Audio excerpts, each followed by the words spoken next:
Okay, hi, my name is Erlinda Munoz, and I am a dual immersion teacher here at Adelante. First question. How does multilingual education help non-native speakers advance in school? So multicultural education helps you're talking about non-English speakers? Yes.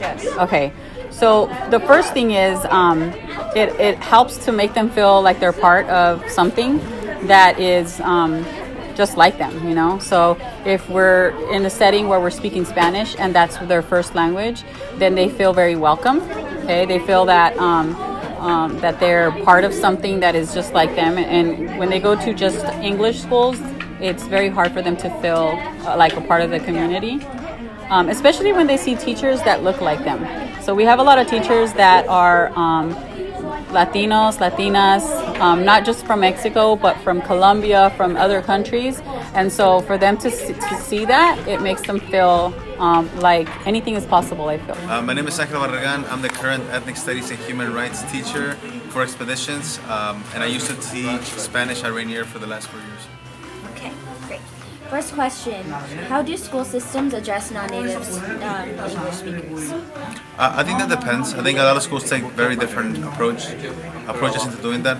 English is my second language, so I remember when I was going to school, the approach that they took was not taking one.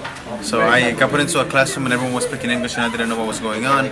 And eventually, they started to provide support by putting me together with other students that spoke Spanish so that they could be my support system, but the teachers didn't really do anything.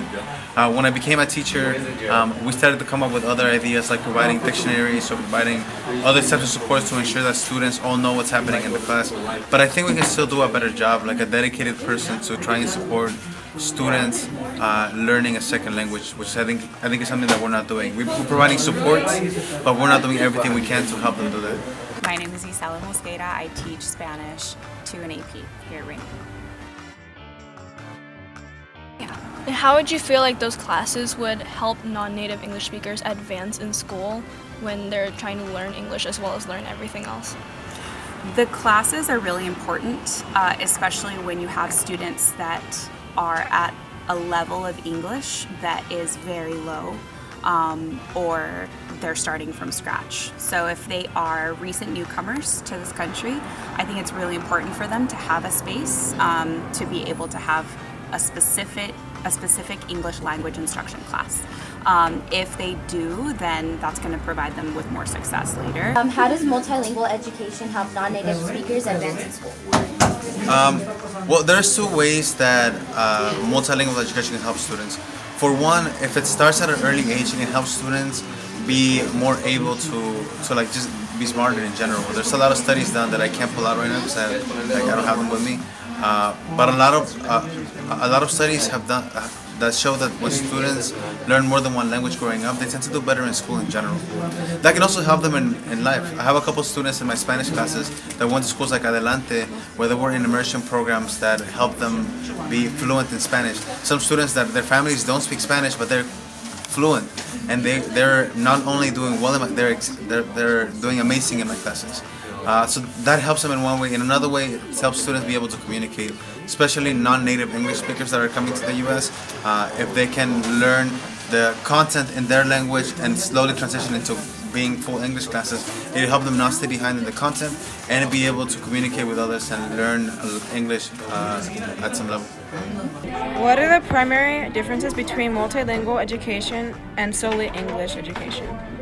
Wow, there's a lot of things. The first thing is that we really focus a lot on culture. So looking at the different cultures and not only just learning about them, but embracing them and looking at how important different languages and cultures are. I think that in just English schools, they don't really do that. Some might, but I feel that the way that we embrace it is different. Our community, we come together, we help each other out a lot more, and we really do embrace all cultures. I think that we also celebrate them in different ways.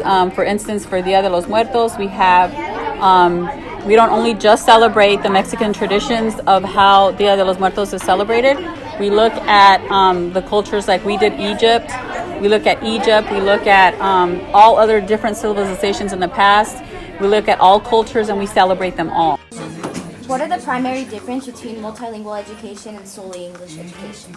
Yeah, I think multilingual education, it depends on how you do it, right? There are some schools that do it where they offer some classes fully in Spanish, and there are some others, like Adelante, for example, where they start with like a lot of Spanish, and then they start taking Spanish away little by little, so students become fluent in the language. Yeah, so what kind of advantages do you think that those students will have while learning English as well as their own native language?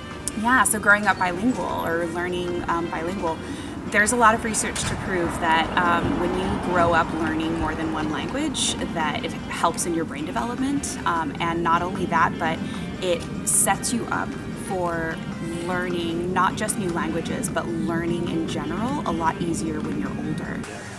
Lastly, what advantages or opportunities do students have when attending schools that offer multilingual programs? I think learning a second language in general is like a huge asset for any students.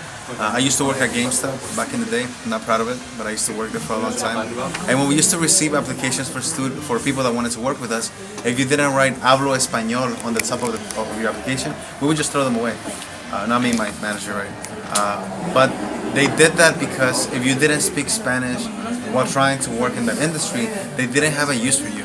You were not useful for them.